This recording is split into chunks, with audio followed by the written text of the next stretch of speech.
నమస్తే welcome to INB news. NTR జిల్లా గొల్లపూడిలో Telugu Desam party వ్యవస్థాపక అధ్యక్షుడు స్వర్గీయ నందమూరి తారక రామారావు గారి 101వ జయంతి సందర్భంగా గొల్లపూడిలోని కార్యాలయంలో అన్న ఎన్టీఆర్ కు స్థానిక పార్టీ నేతలతో కలిసి దేవినేని ఉమా ఘన నివాళులర్పించారు.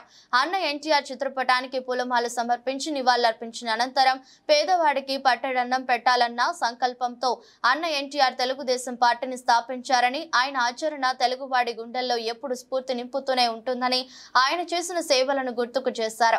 ఈ కార్యక్రమంలో స్థానిక తెలుగుదేశం పార్టీ నాయకులు, కార్యకర్తలు పాల్గొన్నారు. తెలుగువాడు విశ్వవిఖ్యాత నట సార్వభౌముడు నందమూరి తారక రామారావు గారి ఈ జన్మదిన కార్యక్రమాల్లో అందరూ కూడా పాల్గొంటూ ఉన్నారు. 101వ జయంతి. మహానుభావుడు సినీ రంగంలో రాజుగా రారాజుగా ఏ పాత్రకి ఆ పాత్రకి ఆయనే పోటీ సాటి.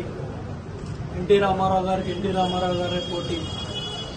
రాముడేసిన, కృష్ణుడేసిన, భీముడేసిన, సుయోధనుడేసిన రామారావు గారు అటు సాంఘిక, జానపద, పౌరాణిక చిత్రాల్లో 300 చిత్రాలకు పైగా మహానుభావుడు నటించి 60 ఏళ్ల వయసులో సినీ రంగంలో నేను ప్రజలకు సేవ చేయాలి, సినీ రంగంలో నన్ను ఆదరించారు, ఈ ఆదరించిన ప్రజలకి పేదవాడికి పట్టిన అన్నం పెట్టాలంటే రాజకీయ రంగ ప్రవేశం అవసరం అని చెప్పి 60 ఏళ్ల వయసులో తెలుగుదేశం పార్టీని 1982 మార్చి 29న ఆయన స్థాపించారు.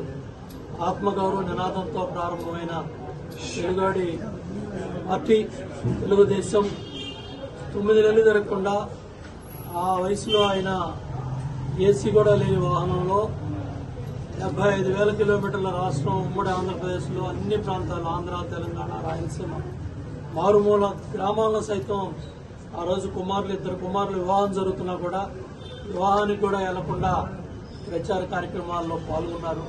ఆ విధంగా 9 నెలలు జరగకుండా 202 సీట్లతో అధికారాన్ని సాధించి జనవరి 9, 1983న ఆయన ముఖ్యమంత్రిగా ప్రమాణ స్వీకారం చేశారు. ఆనాడు ఆయన తీసుకున్న నిర్ణయాలు ₹2 కిలో బియ్యం, బడుగు బలహీన వర్గానికి రాజ్యాధికారం, అలాగే మహిళలకి విశ్వవిద్యాలయం, మాండలిక వ్యవస్థ, ఈ వచ్చిన మండలాలు, జడ్పీటీసీలు అన్ని కూడా ఆయన నిర్ణయాలే.